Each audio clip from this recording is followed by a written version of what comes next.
Uh, How many times have we heard that one? yeah, I like your costume. that's a really nice Yeah. costume. Can I take a picture of you? Yeah. I honestly had someone ask to touch my hair. Uh-huh. Can I touch your hair? Why? That's weird, isn't it? I mean, even just for regular people. Yeah.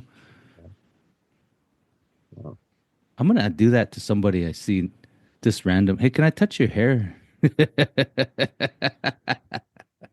See what happens. You're asking to braid it now, Aaron, either.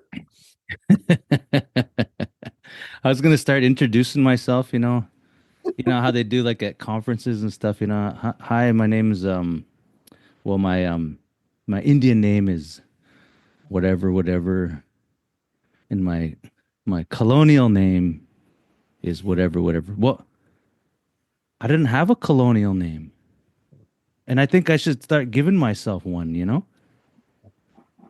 So I'm I'm thinking I'm liking Dan Johnson. Just put sir in front of that. Sir?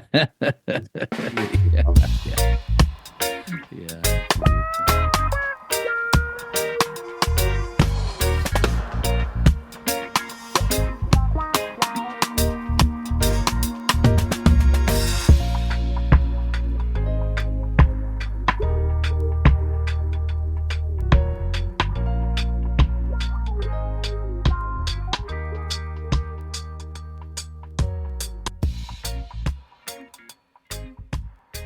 Yeah. I remember all through school, like elementary, when they used to have I don't know, they still have it like Indian studies.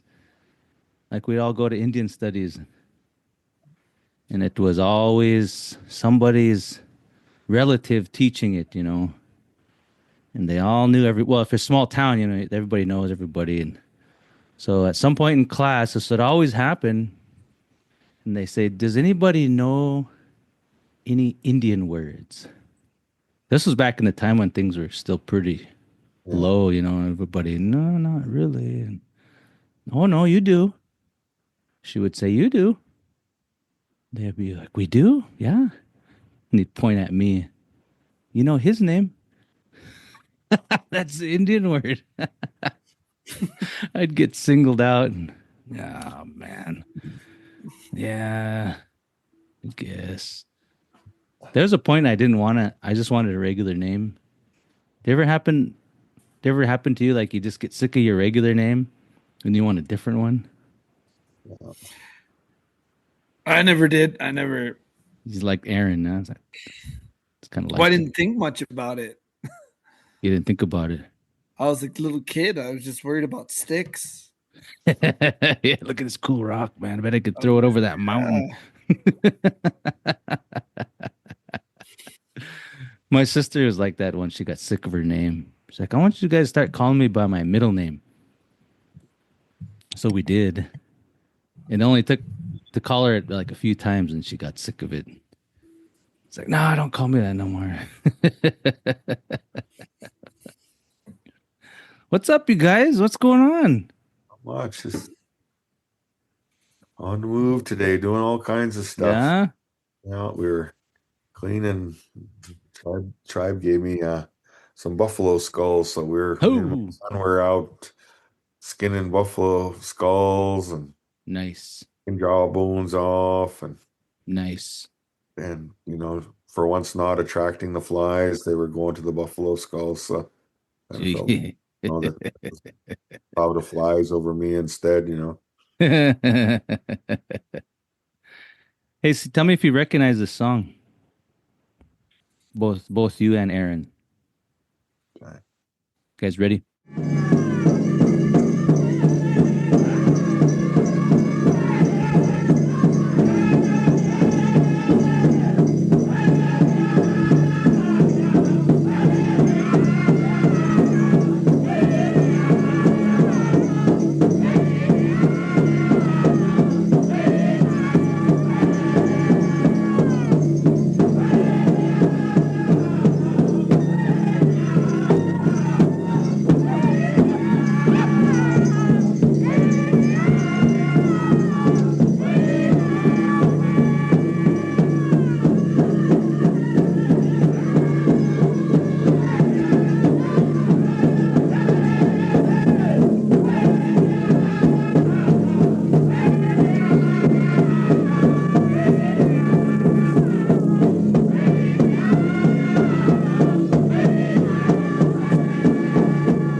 Yeah.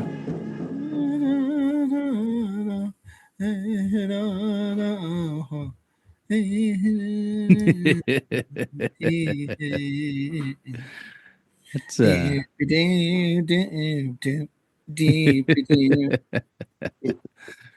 yeah. Yeah, I've heard that tune before. Oh yeah. I've heard it more than I wish to have ever heard it.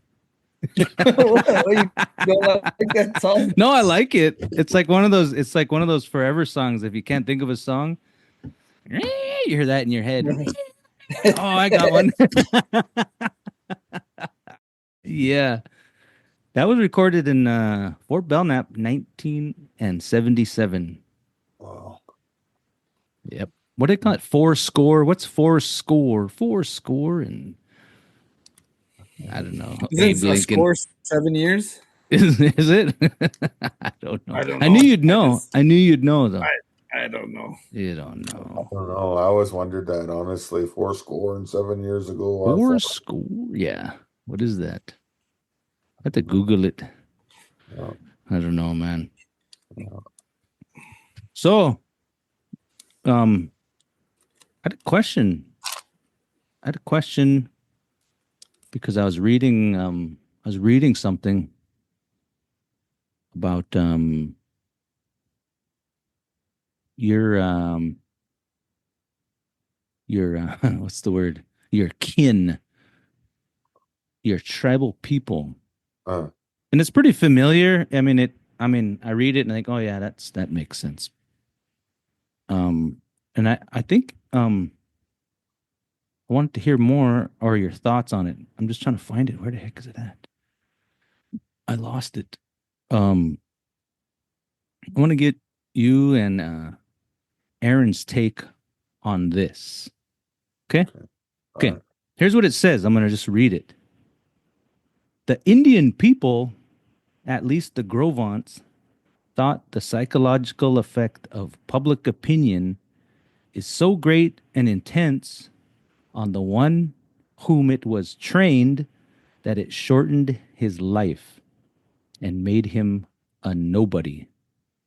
If he had a long, long life, it was certainly a miserable one. It was definitely known by the Grovant that they actually thought people to death. yeah. Yeah. Yeah. Well, and as I understand it, and it's been taught to our people, it's just like words, huh? Yeah. It's, you make bad talk, you can make good talk, you know what I mean? Yeah. People, you can throw negativity at them, and amongst our people, thought power has always been something that has been prevalent in our belief system. Yeah.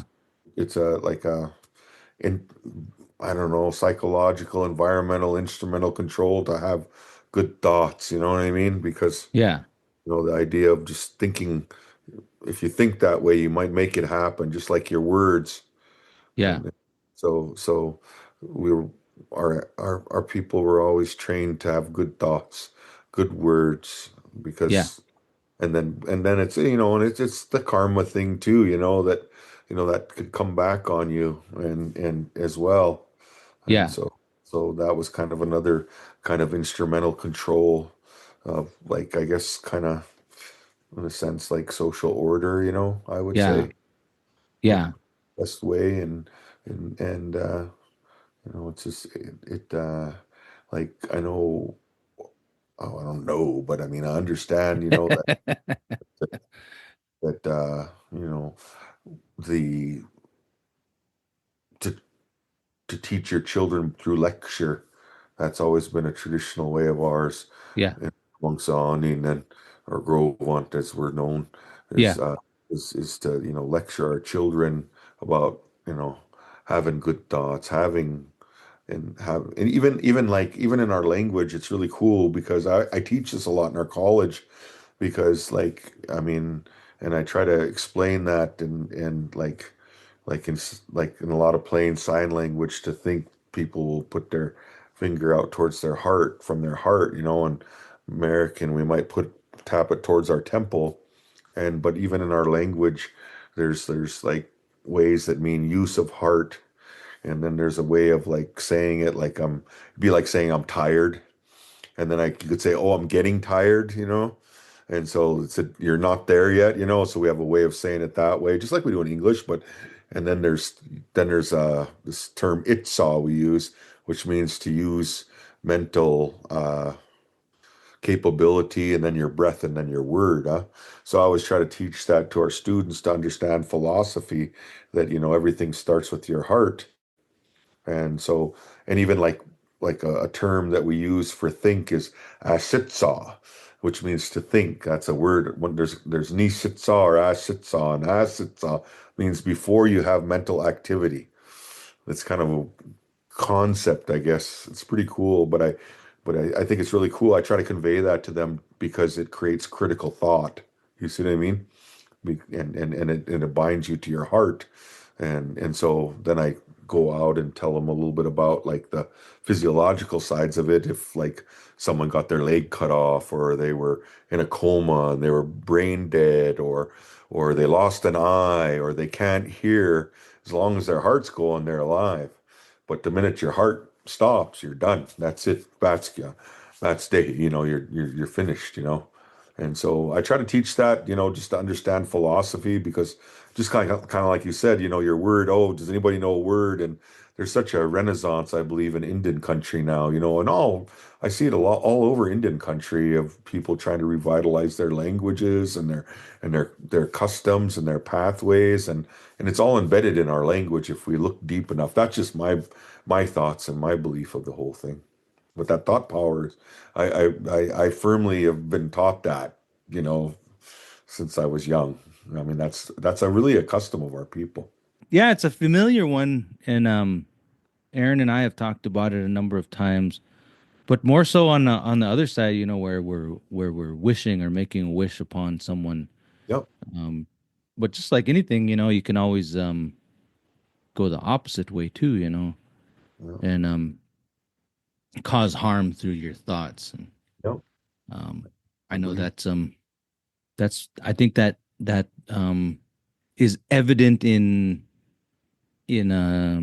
some of the customs of long ago, I guess, when it was like one of the crimes of humanity during that time was gossiping.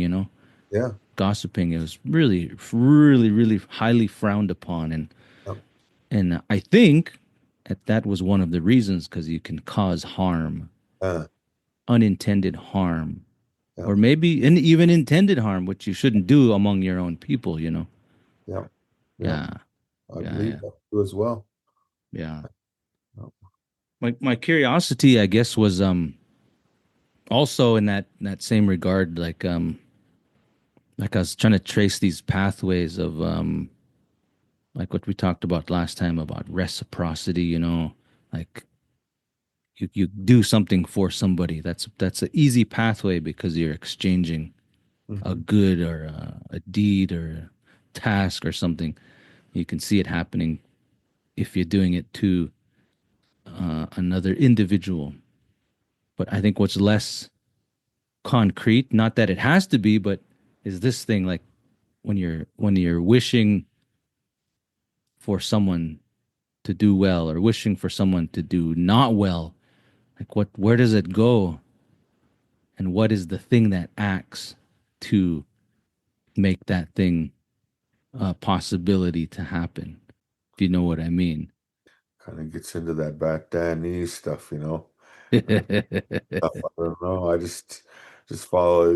We say what gates in our language. They Yeah, say, and every tribe almost always has that. I yeah, mean, like even in Diné, my wife will say Jenne. They say, or I think yeah, that's what it means, and always kind of refers to our ancient people or our ancestors yeah, before us and those yeah, teachings, and so I always just try to. I don't. Uh, I guess been always taught if someone makes bad words towards you or bad thoughts towards you, maybe, who knows, but just say a prayer for them and make yeah, wishes for them, that, yeah, and so that's where I always kind of, when yeah, I kind of, I don't know, that's how I always kind of just think about it, try to be good and kind and be yeah.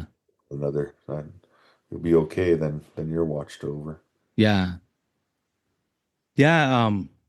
The reason I ask is because, well, I mean, I have a sense, that the pathway is of course a spiritual pathway, right?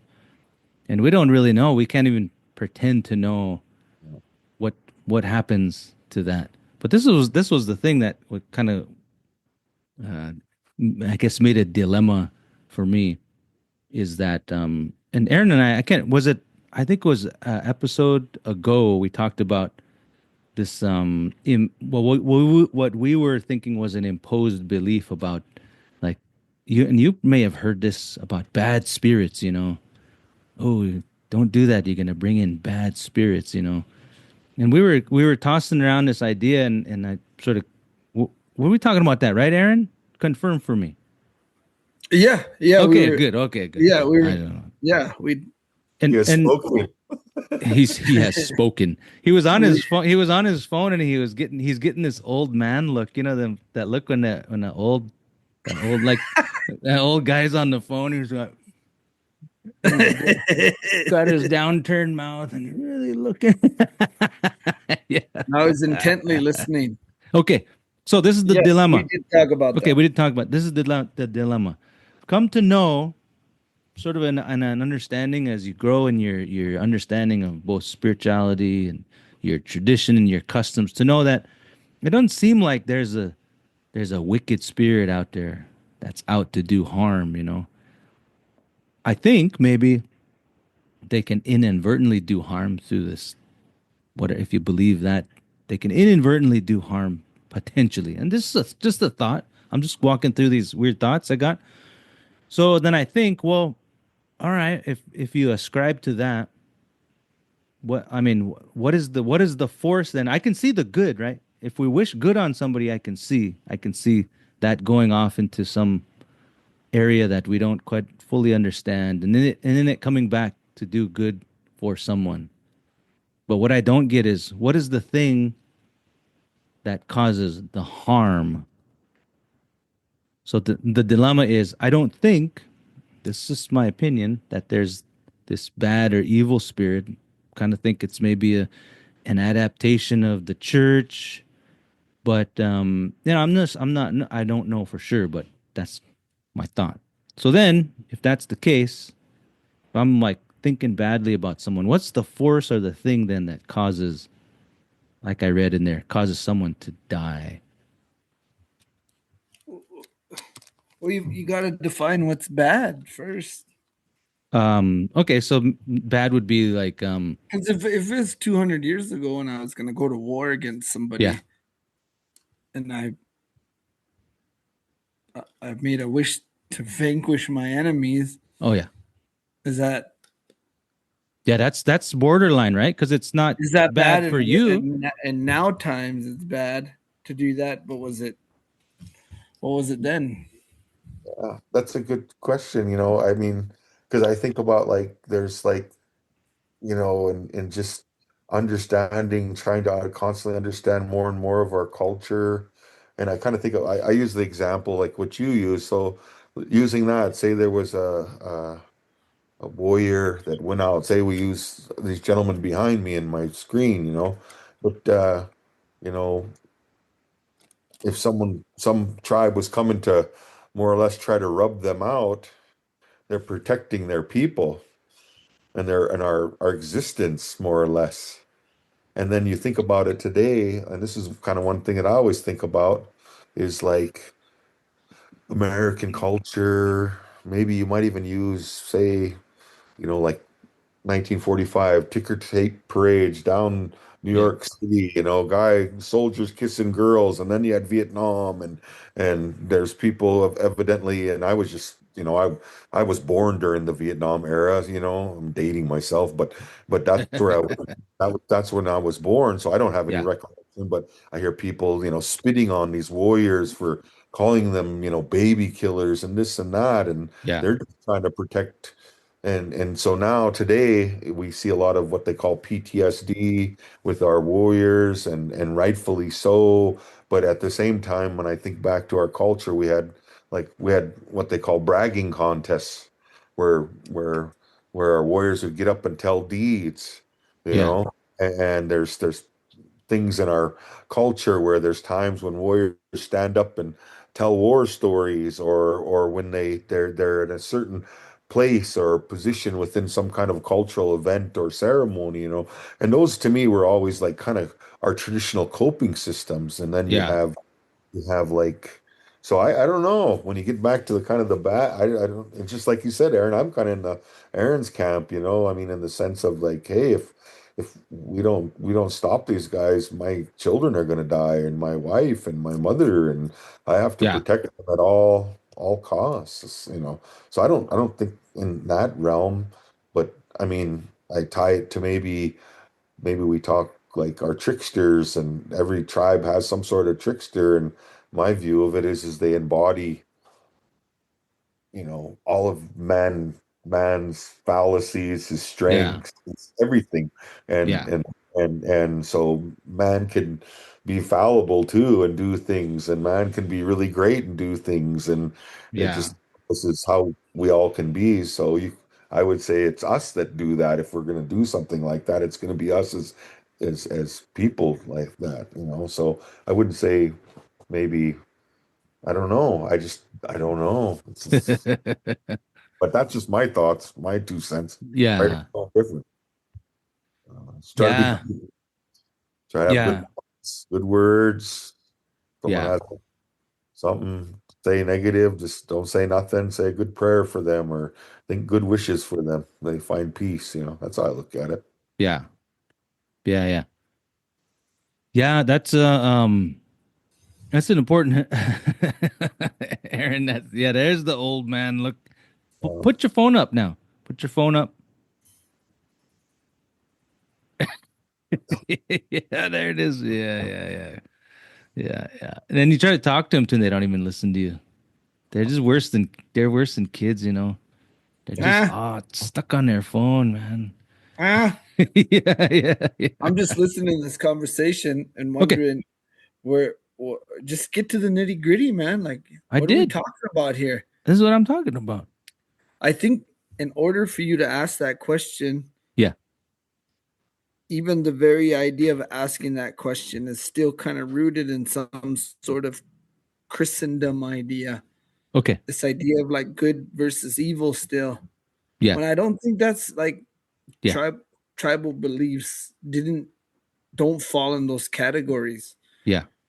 because you can make good wishes for your clan children or for your Yeah. relatives and your friends.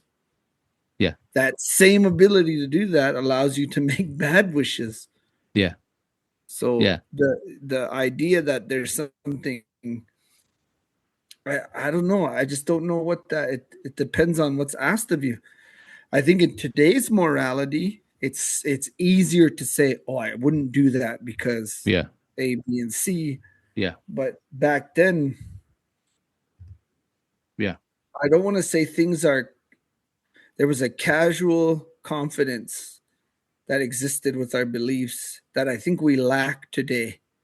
Even some of the most competent, culturally competent people, Yeah. we lack a we're okay. So if we're in a constant state of understanding our beliefs, Yeah. I think that's a predicament that only exists today.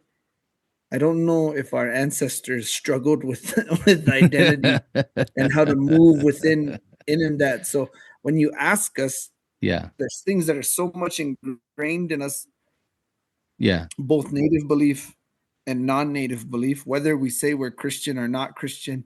There's no denying that the Christian belief system has influenced us. I Yeah. don't think there's a way. It's just the way it is. So, like, if you were to say, "Hey Terry, could you ask for bad for somebody?" Just the question, the way the question is phrased, has it's coming from that thing. Yeah. So I don't know. Like, I think 200 years ago, one of my clan children came to me and said, "I want to kill my enemy," and I was a successful warrior. That's what I'm gonna wish for. And Yeah. there's not gonna be this like yeah, inner like, "Oh my gosh, what's wrong?" What is wrong? Yeah. Like, you know My what I mean? I modeling think, to him. yeah, like, yeah, there's not gonna be this like, are you sure that's what you want to do? Because remember, this whole system is based off of this success in battle, success Yeah. with spiritual power, success with the way your home looks, the way your the health of your children. So your community views you and says, look, he's got good fortune, right? He's got good luck. That's what I want. And the ultimate form of testing that luck is in battle. And there's no one that you can't deny that. Even today, even in today's standard, the ultimate form of testing your luck is in battle. It's just so, and in order for that to happen, you have to step out of that a little bit. I think what we view as more certain levels of morality. I think people argue, they make these philosophical arguments about like ethics and like what's right and what's wrong. But again, it's all with today's standard Right. and definition. So I just Yeah. I think that question in itself has an identity struggle in it where that question can't exist in the past. It wouldn't even come up. The question, I don't know if the question would even come up. Yeah. I mean, I do think there's clear lines of yes and no and do's and don'ts in the past, but I think let's look at the heavy hitters like battle, right? Is easy to say, Yeah. but also like there would to say that jealousy didn't exist in the past, I think would be kind of naive too, right? Oh I yeah. think there's all kinds of stories about little groups fighting with each other. Oh yeah.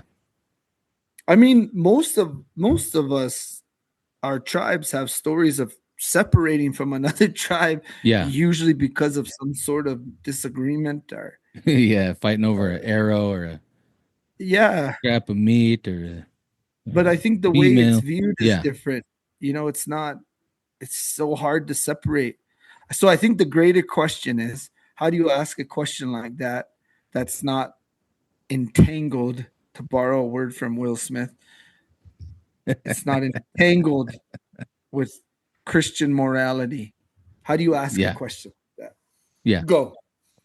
Well, then I would um I don't disagree with what you're saying, and certainly is um a question that you have to interrogate in a spectrum of time. Okay? I agree with that. So I don't know if I could say 200 years. Well, I can't say. I can't say 200 years ago. I mean, none of us really know. We just kind of have a guess, No. based on a lot of things. But this is so. Then Well, that we both this we we this. agree though that we've lost culture. Well, yeah, We yeah, yeah, So yeah, let's just assume, based on that evolution of losing culture, that yeah, 200 years ago there's more yeah, culture, yeah, yeah, yeah. Well, even though that goes against my well, own. wait. Yeah, haven't lost it. Just changed. Good. Terry's got something to say. Yeah. I We see it. used that word you liked, Aaron, that you really liked. I used. We're not homogenous anymore. Yeah, homogeneous. Did you look it Not up? just milk. It's Yeah, not just about milk. Yeah, it's about a lot of things. but but but I mean, it's just like we're not. Like back then, I could assume. That's all I can do is assume that everyone like was striving. I always say we're we before the I. So there was instruments for, say, a man to always be striving to be better, and I think that competitiveness, but it was a friendly competitiveness in a sense to be better for the whole group, and I think that's why there's a lot of jealousy today because it's used in different in a dysfunctional way. I mean, it's just like if someone's doing good, someone again. Now we kind of go back to, oh, look at that person. They're trying to be this way or that way. Who do they think they are? Blah blah blah. And Mhm. for me, instead of like saying, hey, boy, that person's doing good. They're really doing good. I should go help them. You know what I mean? I like it. Hey, look, son, look at this person. Look, they're trying, you know. I mean, see, I think that's where, like, what you were kind of getting back at, Aaron, of that they had good luck in battle, and I want my son to have good luck. It's just kind of like, I think I talked about that on the last time, was like having Yeah. like going to elders. Like a custom amongst us is to go to our elders and have them make good wishes for us because they've been given long life. Well, if you go way back in the day, they obviously had to have good luck and do a lot of things in battle to get to that age.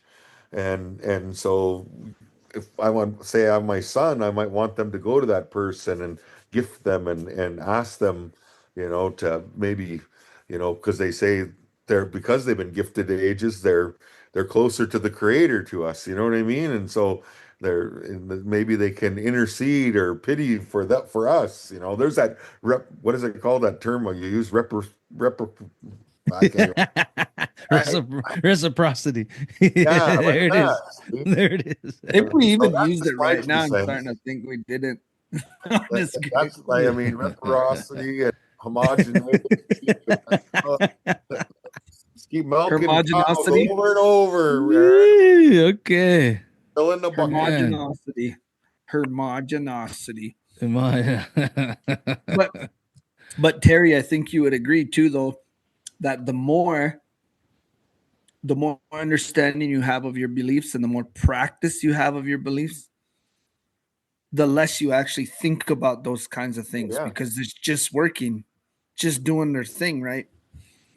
Yeah. Like you don't, uh, yeah, Yeah. practitioners. That's why I say practitioners' knowledge is different because it's not like, I don't want to say it's not necessarily like a philosopher's knowledge, but it's used. So there's a different confidence. It's not as analytical as you would think. Like I think sometimes people think because you practice and you're good at it and you understand it, that you know all the nuances of it. And I don't think that's how it works, actually. I think when you use it, like you know how to use your muscles, but you don't know how they work, right? So I think it's kind of the same thing. So I don't think those kinds of questions. It's just not a good question, Shandin. I mean, I think it is. I think it is because this is the reason why. This is the Okay, reason I'm why. just teasing you. I'm just This is the reason why. Well, I'm curious about this because, I mean, I hear what you say. Whether I believe most of it, I don't know. I think practitioners have thought things out. They do wrestle with difficult situations, but maybe not to a certain degree where you problematize things or you create yeah, maybe, dilemmas. yeah. Yeah, you don't create I can dilemmas. be cool with that. Yeah, But also I don't you think just most practitioners are like you, Shandin, where you're like a very inquisitive person. Like the way your brain works is you're like one of them guys that like to take carburetors apart and put them back together to understand how they work. There's some practitioners that just say, "Hey, I like the carburetor. I'm just going to use it." yeah. I think I think some of there's a that's personality there's a trait. degree of people like that. Yeah. So Yeah. so this is what your message implies to me, and maybe Terry can weigh in on this. It sounds like so the idea of good and bad. I'm gonna throw a Mike Laframboise term out there. The dichotomy. Yeah, the dichotomy of good That is and a mic. bad. Yeah, seems like um didn't exist in the past. That kind of what it sounded like you said. To a degree, yeah, you're right. Okay, to a degree. Yeah. But Because I think your question, you take Christianity out of our world today, completely yeah, out. yeah. Then what question do you have? What's your question? Well, the question still remains. No, it doesn't. Yeah, it That's my does. point. No, it No, it does. doesn't. Yeah, it does. Yeah, it does. Uh-uh. Yeah, it does. Uh-uh. It does. I don't think it does. This Terry, is this is what the do you reason. think? Do you, Get out of this one. This is the reason why I think it does. This is the reason why I think it does. I mean, the things that cause people harm exist. right? So yeah, What? the things that Yeah. cause people harm exist, and the Yeah. things that cause people to flourish also exist. Yeah. Yeah, yeah, yeah. The language of your both of your peoples has a word that is an analogous to both good and bad. Yes. Yep. Yeah. Yeah. Yeah. So they had to exist. The good and the bad has to exist apart from saying, well, this was the influence of the church bringing in the good and bad. But I think this is what I think. Now don't jump down my throat till I tell you the next part.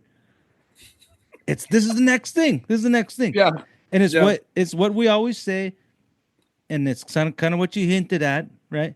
It's the purpose and in the intent of that thing that we label as good or bad. Because good to one person is bad to another person. Bad to another person might be good to another person.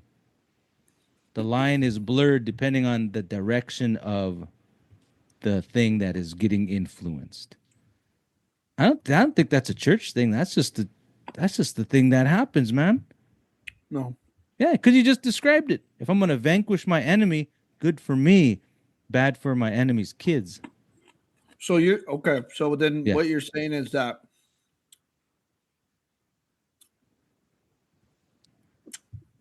it's to the owner of that? I think so. I think Okay. so. Yeah, I I can think agree with so. that. Yeah, yeah, yeah. So Yeah, Just I can what agree with so that. where I think the church stuff comes in is when it becomes codified what is good and codified what is bad. But And I that think just the question itself is I no, don't know. I no, don't no, know no, no. if people are sitting there with this inner fight of morality. Oh, I mean, I can't speak for all Indians throughout all of time, but oh, you just did. there But no, seems I get to it. be I get kind it. of a. I mean, I don't know. I don't know. Well, I just something doesn't sit right with me with it. well, it's this. Okay, How Terry's about got this, something. Terry Shandin? I'm got gonna ask something. you. Oh, go ahead, Terry. Well, I just wanted to say that I just go back to like some of our most ancient stories. If you go back to ancient stories, there are coyote, there are trickster, there there's trickster stories that I would assume that were kind of a indigenous education model. If you Oh, think about it, whoa. Oh, you know okay. what I mean? Whew. Okay, got it. To, to teach OPI. to teach no, Yeah. no, no, no. No, no, no. But OPA. like I Okay. mean the way are I mean you think of there's practical ways of Yeah. maybe and then there's philosophical ways of teaching different things, educating or to be human beings, right? And I Yeah. just go back to it's I think our tricksters teach us to make choice. They make choice in life and we're reaffirmed to make good choices. Right. Also know that we can make choices that are bad, you could say, and we could go back and forth in English, you know what I mean? Yeah. Well, also we could just say that we make choices that don't benefit the good. Maybe Right. we refer to it that way. You see what I mean? And so like I just go back to that all the time because there's so Say many that again. I'm sorry. Go back. Say that again. Because that was well, interesting. I mean, it's for choices to make good choices, but then also to make choices that aren't for good. You know what I mean? Instead Yeah. of using say bad like that. And then there's repercussions in our belief systems that when we disrupt maybe the balance of the unknown cosmos, spiritual balance of the natural world, on and on, all Yeah. this balance that then we're disrupting things. And Yeah. so that's how I kind of look at it from my perspective is really it's a choice. I can make a choice and it can be a really good choice in my heart and I could still be human and make a choice that maybe my heart I probably shouldn't do, Yeah. but I still I mean I still do it. I mean, peer Yeah. pressure, something, who knows? I mean, Yeah. know, Yeah. so that's how I kind of look at it. It's more so, and Yeah. just that there's that repercussion of disrupting that balance and Yeah. whatever that is that does harm to all. Yeah. That's all, I guess, in a nutshell. In a nutshell, Aaron. That's tough, man. A tough one. That's it. He's throwing out a tough question, man. I mean, this is like one to Well, make you think about I things. I recently watched a video of a black bear climbing up a tree and eating the eagle. I saw that. Yeah, eating the I eagle. saw that. I saw that Yeah. too. So for the eagle, that was unfortunate, man. Well, Bad. Bad deal. But for the black bear, tasty treat, man. Mm-hmm. So the deal from what I'm hearing from Terry and what I'm hearing from Aaron is that, and you brought up a good you brought up a good word to really help Aaron to understand what we're trying to say to him. Because What was he's that? see, he's not listening. This idea of choice, right? Choice. I mean, any choice that we make, sometimes we don't know if the outcome's going to be good or bad or destructive or helpful. We just go about with the best of our ability to think about what we know and do the right thing. Sometimes we don't. It's not right because we're kind of dumb. Sometimes, or we what we think was right is not right, and all that. That's just human choice and the consequence that we have to deal with. But my original question, back to my original question, um, where does it go? What's the pathway? Like, like I know for certain that there's helpers, right? People have employed the help of something through their own sacrifice and all that to get a helper to help them. Through But their in own volition. under their own volition. But when we're talking about this quote I read, where it's like this, like there's a group of people like thinking ill of someone, like collectively thinking ill of someone to the point where that person could almost be killed because of that dangerous situation. Now again, we can say, well, maybe that's purposeful because that person is no good and they need to die. We could go that route and say, yeah, well, that makes perfect sense. But what if it was a misunderstanding and maybe the person's not so bad at all? And it, but that seems rare. That's where I think I agree with Aaron. And what he's saying is that well, all these things, this the cultural construct that is at work and at play, there's a lot of puzzles that fit in, and there's a reason why that instance of thinking so ill to someone to the point of death, there's probably some real purposeful reason. So it sort of pulls it out of that category, the dichotomy of good and bad, and it's just a thing that happens. It's a balance of some sort. Mm-hmm. Yeah, the vanquishing of your enemies. We our ancestors did that because yeah, there was a purpose for it, and the consequence, well, good for whoever because our kids didn't die, but their kids is without a parent. What's the good and what's the I bad? get. I don't know. I think it just boils Huh? down to Yeah. straight existence in Huh? that scenario. Straight existence in that scenario. Yeah. Yeah. It's like the bear killing the eagle. Yeah. This is life, man. It's what happens. The eagle is not so sacred it's immune from getting murdered by a black bear. The black bear is not so sacred that it's not immune from killing an eagle that has little babies in it. Because, man, he's hungry. I don't know what my point is at the end of this, But I was just thinking about this, and it was on my mind the last couple days. And the conversation often is brought up in that way, where there's these extreme good and extreme bad, and it seems like not a lot is talked about the stuff in the middle. Yeah, there's certainly extreme bads and extreme goods that happen, but that stuff in the middle is probably more common, it seems like. And it's more routine rather than I don't know, like they're culturally orchestrated things that happen that can't be classified good or bad as a whole, but can operate on a personal level as having a good or bad consequence. The end. Dang. So, Aaron, Yeah. I I know you wanted to talk about language revitalization, the often talked about.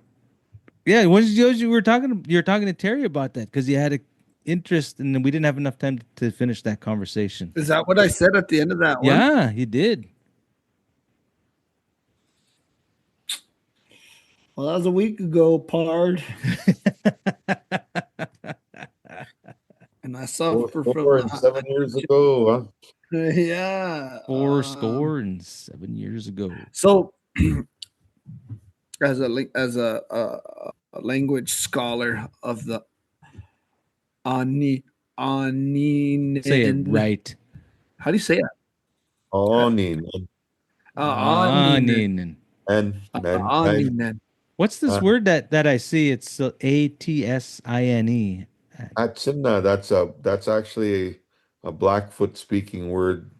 Oh, For whatever reason, that's kind of crazy. Scholarly, that's what we're known by. And I don't know of anyone in my whole tribe that's ever said, "Oh, I'm at Sinna." I've never heard one person, honest to God, life. yeah. I've never anyone ever say, "Oh, I'm at Sinna." I think it means gut people. I think in their Oh, language, if I remember right. But for whatever reason, that's what we're known. Like you can Google at Sinna, and it's just like yeah. a plethora of things. Hey, Plethora. hey. Like then I use things, just very simply, a plethora of things.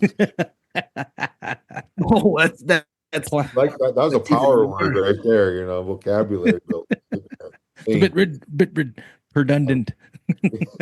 That's a bit redundant. A specific So that this week thing. in Crow was the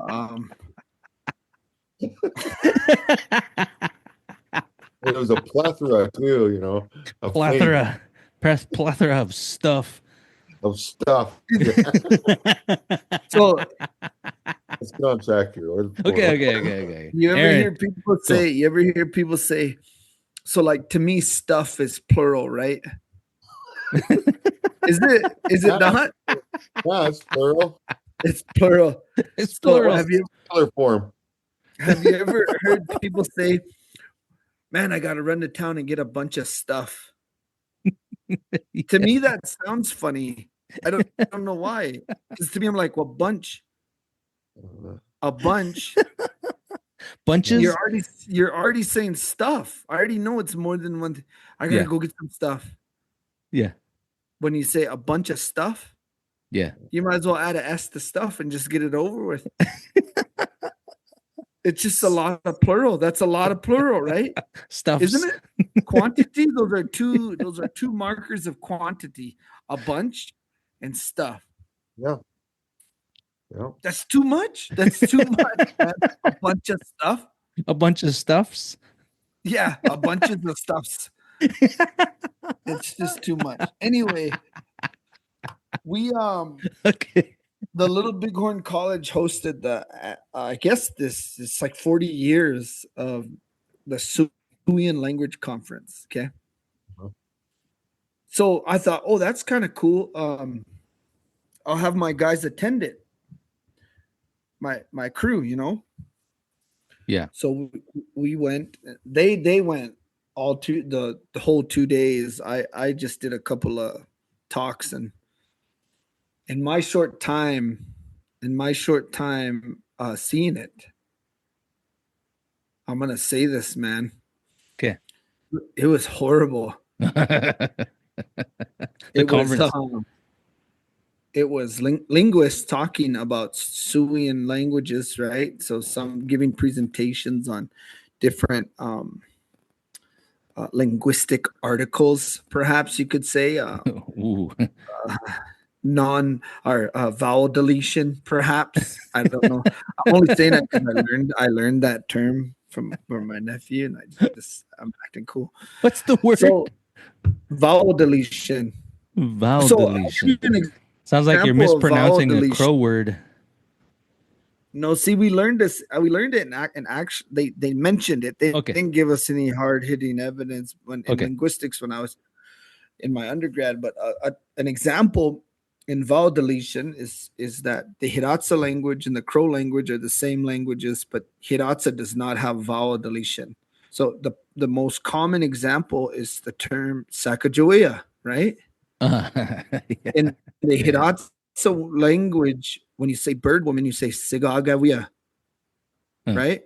Yeah. In the Crow language, you would say Degagabia. Except in the case where vowel deletion happens. So at the end of Degaga, there's an A. You would delete that from the word. So it'd be Degakbia. Where that doesn't exist in Hidatsa. So bird woman, in Crow, you would say Degakbia. In Hidatsa, you would say Sagagawia. So they use more of a we form for woman too than on the end, where you guys use yeah, right? Yeah, well, crows can use a W too. So the B, M, and W are interchangeable. Okay. In those sounds, and the D, L, and the N are interchangeable. So Disha is dance. You could say Nisha. Lesua, Desua, Nisua. It's all like dance. You know, it's the same thing. So,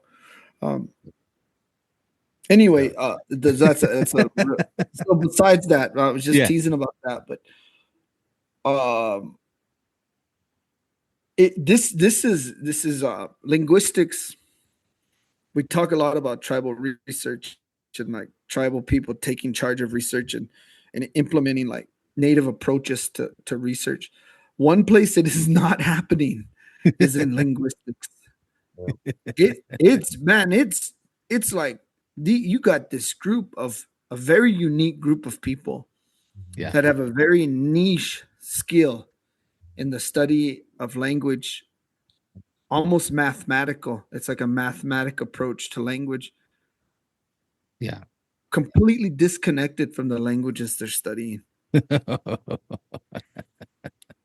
It's like it was intense. I was like, holy smoke. If there's a need for Shandin no. It's like holy smoke. No. So my nephew gave a talk. He was the plenary speaker on the second day, and it was by far the most interesting talk. Yeah. And this is where I'm going to get with Terry. Okay. So Terry, in your experience in studying language, the same arguments are always made for language loss, right? Boarding schools, the church, reservation lifestyle. They kind of make these same, it's always the same colonization talks, right? Yeah. Would you agree or disagree? I disagree. Well, I mean, let me clarify that, because you might be disagreeing too soon because of what I'm getting at next. Go ahead. Okay. Whoa. Go ahead. Whoa. Go ahead. Continue. No, you go ahead. No, because you're setting me up, so you go. Me up. I noticed I feel like that's superficial, right? That's a superficial look at native language and why native languages are suffering what they suffer. Yeah, of course, boarding schools had a number, but it's all these factors. My nephew made this really strong argument for economics having the strongest impact of language loss, because he gives these sociological theories on why why economics has so much power in culture. And it was the first time I ever heard, but he gave all this evidence of like tribal, like crow stuff and all this stuff. And I thought, this is like what people need to talk about. Like, I always see in documentaries, we lost our language, and it's always the same kind of sad voice. You know what I mean? Mhm. And it's always they're like, at boarding school they wouldn't let me speak my language. But there's also a lot of people, maybe you can even make the argument that just as many people may have actually survived boarding school speaking their language too. Like, I mean, Mhm. it would take a lot, right? Don't you think, Terry, it would take a lot to completely wipe the language out of the way you function Yeah. as Mhm. Yeah. what Well, I mean, I think there's a combination of different things. I mean, we can talk. I mean, to erase something from a person's mind, you know what I mean? It's like, I'll use an example. I had a relative, and I was in the gas station, and and and he said, "Where are you going?" And I just told him in Indian. I said, "I'm going to go golfing," and pretty abstract when you think about it. And the way I said, not the wah, kawa, nanatse. I said, I'm gonna go, I'm gonna go hit a little white ball. I'm gonna hit this white ball. And he says, "Oh, you're gonna go golfing." And in English, he said, right? He, he went through the boarding school. He went through everything, but yet he understood everything I said, but yet he didn't speak to me in Indian. You know what I mean? And yet, but he understood everything I said. So, to your point, I think it's hard to erase someone's memory. Now, you could say probably trauma. Yes, we could say a little bit of trauma, but I would yeah make more. I'm a big person.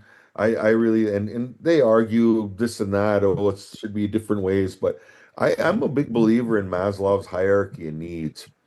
And why I say that is because when I was teaching in the elementary schools, when I first got into teaching, and I knew how I felt, right? How I felt by understanding more and more of my language, and I still feel the same way today, because language is infinite. And I felt, oh, this will help a person with their self-esteem. But if you look at the bottom rung of that, it's security. And so if you have someone that doesn't speak their language, and they're in poverty, they're worried about what I'm going to eat, and that the lights aren't going to get turned off.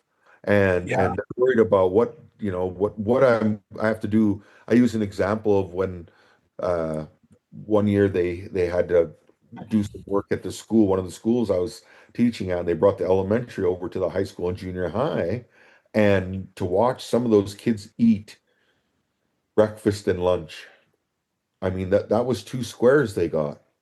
That was two meals that they got, that they was solid meals, and you could see it just by the way they ate, and so it's like that security, that economic security, uh, uh, is very, very important.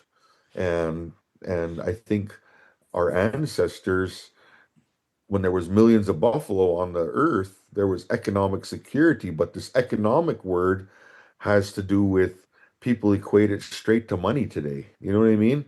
And somehow, hmm somehow our holistic tribe before the eye, if a person is working hard, being industrious, and sometimes they're looked down upon, and that's kind of, to me, upside down.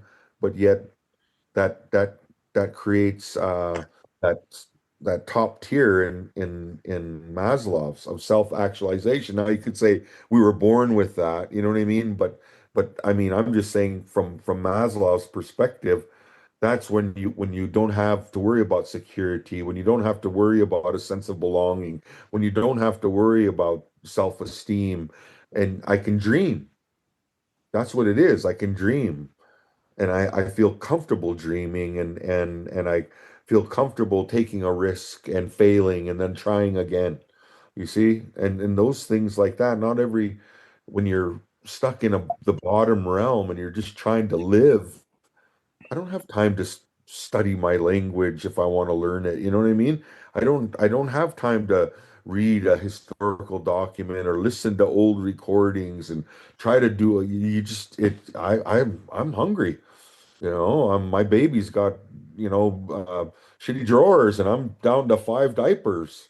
And, I mean, I'm just talking real, and so Yeah. and Yeah. and so and so I agree, honestly, Aaron. I'd love to heard his talk, and I'd have been right. It probably was the best talk there, because I mean, you could talk about the syncope and the vowel conjugation of the conjunct order, and whether it was a dependent participle or not, from a linguist perspective. But hey, man, we need to make our people secure so that they can flourish.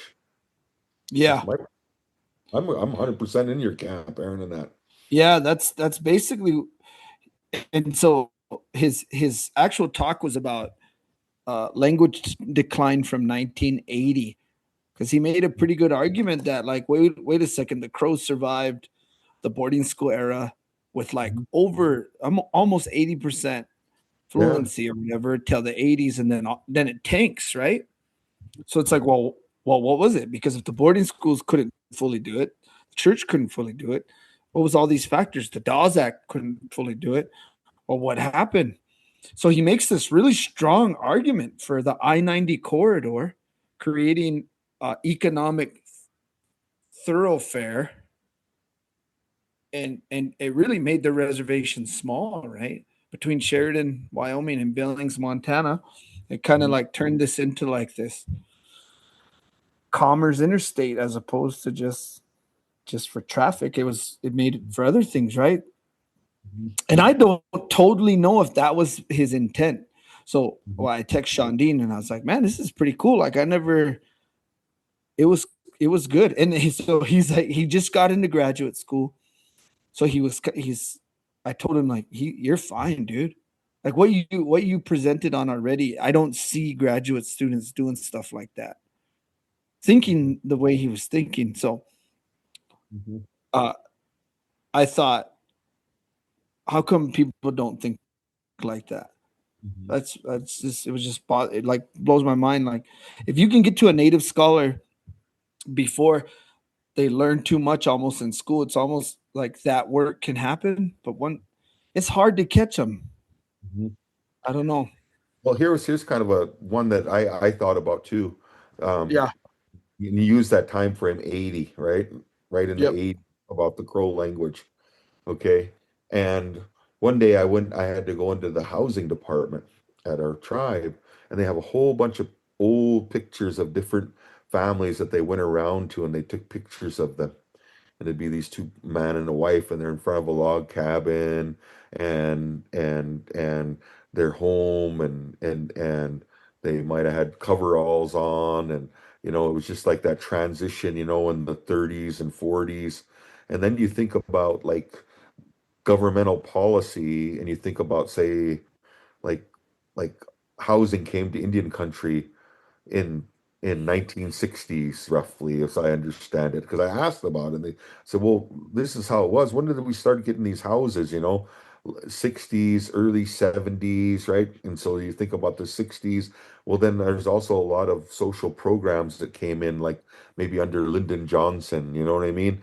And these different in federal policy, and then so then you created, to some sense, and people probably won't like me saying this, but you created a level of entitlement as well. You see what I mean? Where Yeah. now there's certain things that we were able to get, and you could, and I'm not arguing it's wrong or right. I'm not saying anything. Sometimes people get a little bit offended by that, but I'm just saying, for 80 or 90 years, they the agreements we made with the government, there was nothing really brought forward. Oh, we'll give you, a bag of flour and some rice and some sugar, and this and that maybe. But also you think of those 20 years there, that's an adult age person about the time when you think about having kids and stuff, and all of a sudden there's certain things I don't really have to drive for. You know what I mean? Where you look back there and those log cabin days, those guys had to grow their garden. You know what I mean? If they're gonna have vegetables for the winter, they had to can. You know what I mean? They Yeah. had to subsistently live, and all of a sudden now we have commodities where we have some food, we have a little bit of GA maybe to help us, general assistance, we got a house, and so you think about our people in Indian ways. If we have this old document of this old man, his name was Gata Bushy Head, and he talked about like how they were able, if they were able to get hides for lodges, there was water in the creek, and there was berries. It was a good berry year, and they were able to get turnips and stuff. Life was good. We didn't perish, that was good. But what we forget about is how industrious our people had to be in order to build a hide, to make a hide and then make 8 or 9 of them and then sew them together and with a bone awl and sinew and make sinew and to make a teepee and all these things. Our people were very industrious. And then when it went to log cabins, they had to cut log cabins. And they had to do everything and grow their garden. And then all of a sudden, now there was this kind of a little bit of, because now we were a little bit comfortable. And it might be the interstate going through. And now there's a complacency or content where I'm okay. I got food. I got shelter. I got that hide over my head. I got some food, I got a little bit of spending money, but it's meager. It's meager compared to maybe I would assume to my grandparents when they grew up. You know what I mean? So I, Yeah. I think maybe then you look at that too. You know what I mean? And you might say maybe there was a drop off there too. I mean, just a thought. I'm just thinking about that because I've always thought about that with my own people about like the instruments of the reservation and it's just a segment. I'm not saying there's a lot of hard working industrious people on our reservations and they're trying hard and educated but at the same time there's still that segment that it kind of it's good. I got just this is enough. I don't need any more. And they're content, and so but yet that's still in the means of like we go back to economics, you know that's pretty meager and I'm having to hustle instead of like working. You know what I'm saying? I don't know if that makes sense. Makes total sense. Yeah. Just I'm down. yeah. Always thinking about Boom. because like Yeah. it's like how do we empower our people to take back our our our gifted rights to our people, I guess. I don't know how to put it into English. You know what I mean? The creator gave Yeah. us stuff, a belief system, and how to be as whatever tribe we are. And all I'm saying is those are good systems that lasted for thousands of years. And then you have a system placed on top of us now that radically changed it, but yet it hasn't radically changed us too, though. I mean, it's just like all it takes, and that's the optimism that I have, Aaron and Shandin is I kind of go back to old Daryl Kip. He said all it takes is one generation to stop speaking, you lose the language, but all it takes is one generation to start speaking it and it's living Yeah. again. Yeah. And that's a powerful little phrase that I think is really, really important, and how do we convey that? But it goes back to, I believe, like what you said, Aaron, you've got to be economically secure in this world today. And we don't have Buffalo like we did then. Unfortunately, it's the almighty dollar, you know what I mean? Right, wrong, and different. And so that's just how I look at it. And I'm not saying, oh, you got to be rich or anything like that, but enough to create a security level where you can dream. Hmm. Yeah, I agree.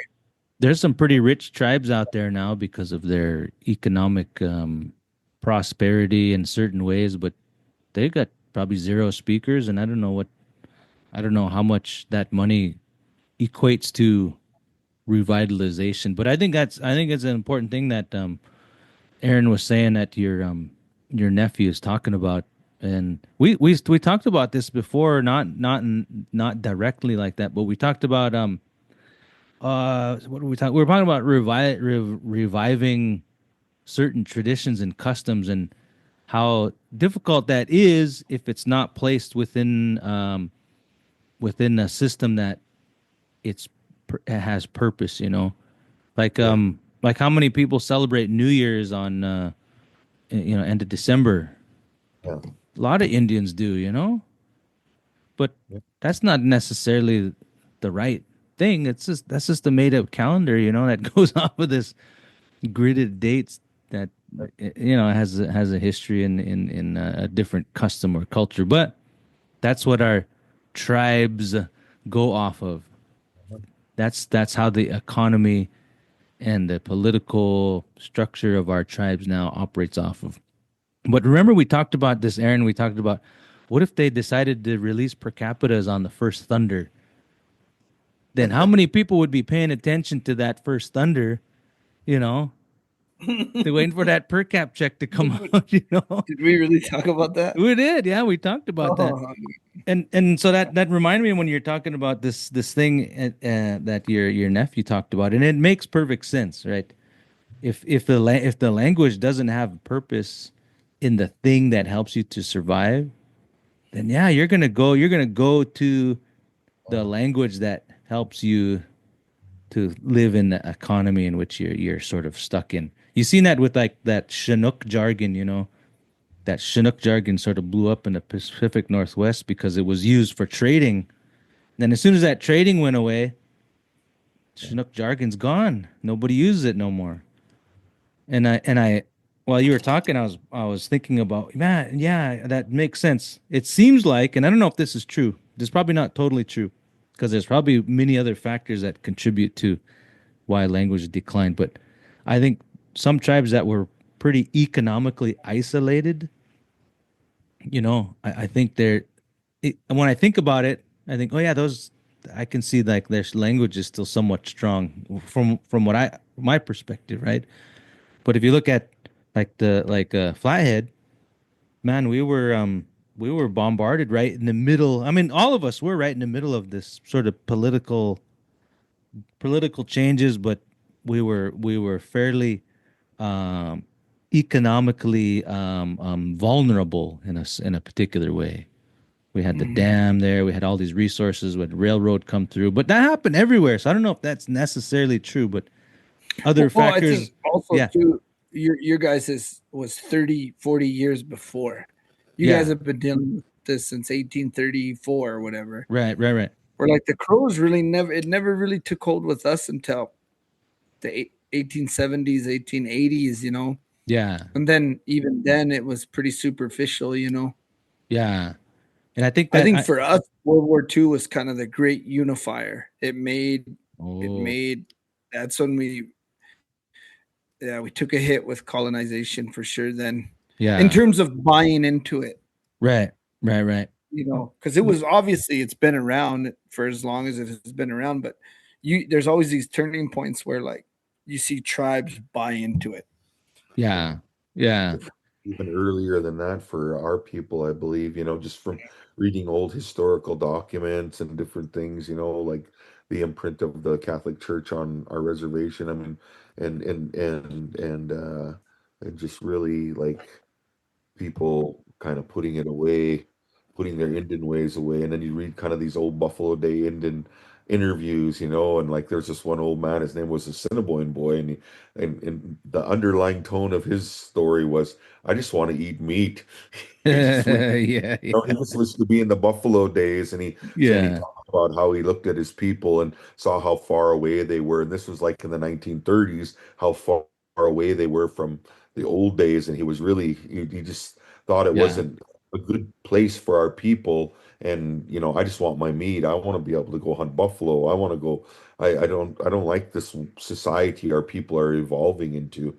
It was a really powerful kind of write up, and he talked about just kind of how human behavior had changed. That was what kind of the underlying tone. So yeah, yeah. no, It's been, and so, and I mean, I really think, just this is just my thought, is I really think that because of the westernized system, and we're in now, everyone has to go to school, and we go, from mid-August till end of June or beginning of June or whatever, and then we're in a westernized school system. But the underlying thing that I see around in Indian country now is that, I will give our state a little bit of credit, is that I really believe that Indian education for all has really helped some tribes, and I see, you have people that, like myself, I've been able to teach our songs, our history, our language in our school system. Where when I went to school, there was nothing like that. Nothing. Like you Yeah. said, you start out kind of Indian studies, and Yeah. that was it, and now it's just like the school I went to in Harlem, my where I graduated from. When I graduated, there was nothing in that school, absolutely zero things in that school that I can recall that reflected me as a native person, Yeah. as a business person. Now I can walk in there, and well, they're remodeling now, but I used to walk right in there, and there was all the treaties on the wall. There's things all over it. It reflects me as an Indian person, and but being able to teach all that. Now you've had people that they're more comfortable with themselves because they know who they are a little bit more, Yeah. where I wasn't as comfortable, I feel like sometimes when I think back and I look at like these young guys when I was a contemporary with them in school, man, they're eons ahead of me culturally of and more comfortable. And so I think it's helping. I'm not saying it's the solve because we're still in a westernized box. You know what I Yeah. mean? We're still in a Yeah. box, and there's teachers up front, and we're in rows, just like we're in a mission school or something, or a mission, exactly the Yeah. same format. You see what I mean? We're not sitting on the ground in a circle. You know what I mean? Where everyone's equal. You know what I mean? In that concept, and Right. so we got a long ways to go, but it's getting better. But that's the stuff. See, when we have that philosophy that no, I don't want to sit in rows. I want to sit in a circle, and I want to sit on the ground. Then it's good. I want a talking stick too. Like choice, like choice. Too. Yeah. Choice. So, Yeah. yeah. Yeah, it's an interesting thing, man, to explore, and I think you're right, Aaron. It's gonna take like some real curious and creative minds to come up with a different way to do things. But In, it in native people minds. that I yeah, don't know that's what why I we mean. continue to go outside of who we are to figure out a problem. We got Yeah, to solve it ourselves, Yep, nobody's going to solve it for us. I agree 100%, yeah, man. There's no one going to solve it for us. No one. We got to solve it ourselves. yeah. And that can be a scary thought, but it can be an empowering thought too, as well. This And conversation is giving me a dubitive mood. always, What? What? It's a linguistic term, man. I'm just throwing it out there. Trying to I play the don't know. game. I don't know what that is. Dubitative mood. You don't know what that is? Me No. neither. I had to look it up. It's an epistemic mood which signals the speaker's reservation about the accuracy of his or her statement. yep, Dubitive, yep. Evidently. evidently reticent. And it's funny because we use that in our language all the time because if we weren't there, we would use that form of speech, right? Because I wasn't physically there to hear Yeah, whatever is said or whatever yeah, is yeah, heard. Our yeah. traditional stories is filled with those Dubitive moods. because we weren't there, right? You see what I'm saying? We weren't there, so who am I to say that that's exactly true? So, Yeah, yeah. I know people have come up with all range of things on how to revive language. Radio station, dictionary, books, articles in the paper. Nothing seems to be catching on. But I think when you tie it into like it becomes a need, you see this in and we talked about this before, like in tradition, when people see that you need to speak the language in a like say a custom or a ceremonial sense, people will learn to say just enough to be to do that thing because it's purposeful and it's necessary. But I don't have no reason to go to the store and ask where the where the ketchup is in Salish, then nobody cares. Nobody would know. Nobody cares. It's like, who cares? Just ask to say Man, it in English, man. Yeah, say it I'm Yeah. almost like getting tired too of hearing like, and I don't want to say older people because it's not, but that somehow a youth app is gonna fix the language, Oh, and they're yeah. always like, let's just we got to have a game they can play. And I'm like, these Yeah. kids aren't gonna play. It's No. like these kids play Call of Duty. They're not gonna. I know. Some whack game. They're not gonna play. Find Mother Tree.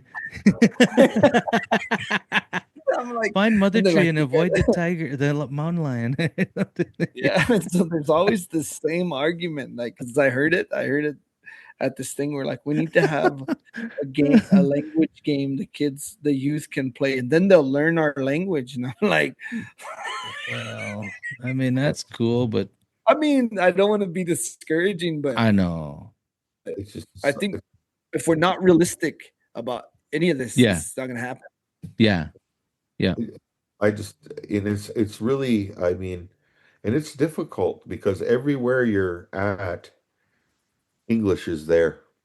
Yeah. Yeah. Yeah. You know, It's and true. so like like like I went to this tribal language summit in Bozeman on Monday and Tuesday, and they had me present. Use I'm not fluent in sign language, plain sign language, but I used it as a tool to help people understand kind of the basic meanings of nouns and verbs, using sign language, right? And then showing how you can use it to like conjugate verbs, fancy word here again. And but the thing is like what I was pointing out was to them was is that was the most commonly spoken language prior Hmm. to Westerners coming, Yeah. and now English replaced that where long ago we would all talk sign to one. We'd be sitting on here, nobody, you wouldn't hear anything. We'd be doing, you'd have to be a video thing in this day because we'd be sitting here talking sign, you Yeah. know, and we would all understand and we'd be laughing and joking and everything in the language. But, Yeah. that's just, it's hard. It is hard, but it can be done. But it's hard and it has to be around our dinner table. It Yeah. has. I put my hope and my wishes on our mothers, on the women folk. Honestly, Mm. Yeah. Yeah. that child is born from that womb of that woman, and when the women say we're gonna make our language important, and we start talking to our baby right from the womb, and we can do it as fathers too, but to the womb, right out of the womb, and that child, that's all they're hearing. They're going to know their language. And it was funny because I can remember when I first started with the language, there was this lady from Crow. I went to a Mobby meeting or something. It was Hmm. called, I can't remember the name of it, and they had been studying the language, Aaron, about that, and they were saying how they had statistics on it. They were talking about the Crow language, and the kids that were coming to school, primarily that were fluent that didn't know English, were coming from single mother homes Really? Hmm. on your reservation, Aaron. That's what their data showed. They had a big chart. I was like, wow, man. And then, That's then when I interesting. think about it in our way of being, our women folk are very, very important. They're We hold them. bossy. Yeah, they're bossy. Want to make it happen, and it'll happen. See, there you go. Not to be sexist, but that's the point. See? But that's how I look at it. When our Yeah. when our women folk decide, it'll be that way. It'll be that way. Oh yeah. Yeah. I believe it. I believe it. Well, man, we've talked about a lot of things here. We talked about the dichotomy of good and bad. Aaron got Aaron got on a soapbox about it. And that's good though, man. He's setting it straight. Terry threw in some good evidence there about it, and he helped resolve it by bringing up the word of choice. That's pretty important. That good and bad is even though it's like in it can be an individual construct.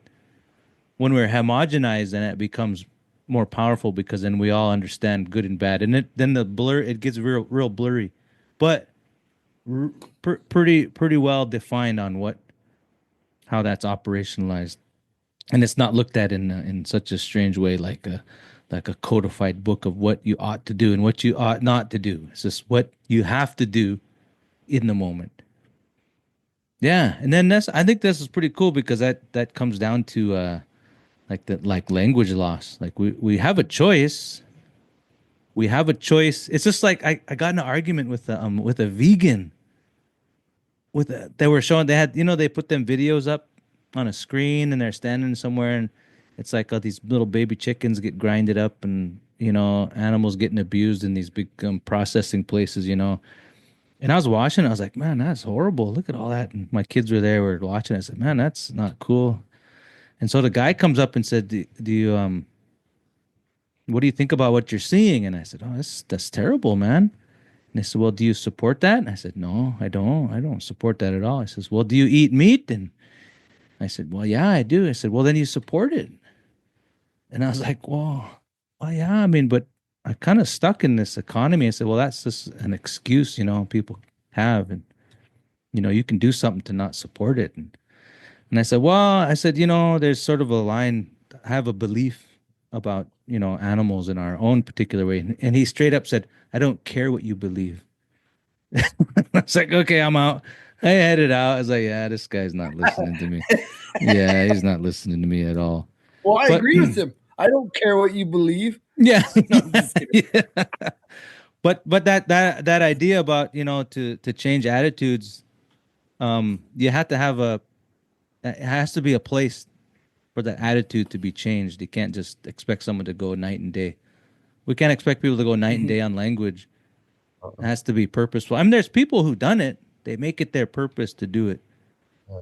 But for the average person who has the want, it has to be set up in a particular way. So all tribes out there, distribute your per caps on the first thunder. That'll be the start. And stop giving people the day off on New Year's. Give them the day off on the solstice, man. Shandin, you're saying too much. Don't mess with our days off. Okay. Yeah. We got Martin Luther King. We got the 19th's coming. Hey, we got Just chill out, man. I'm chilling. I used to at least get Columbus Day off, and then all these damn water protectors start bitching around. Now, no, I'm just kidding. All right, let's be done. Okay, all right, Terry. Last words. Anything to say? Oh, just thank you. I just been very interesting and just like for you guys. It's good you guys are doing things like this and just talking about life as Indian people and look out all over the place and there's very little things like these. There you go with things and stuff. Stuffs. Not enough stuffs like this. There's not a bunch of stuff, Aaron, that we get to and by God, you guys fill up all the stuff in bunches. Awesome, man. Really. All right. Yeah, cool, man. Thanks for doing this, Terry. Yeah. Okay. Good evening.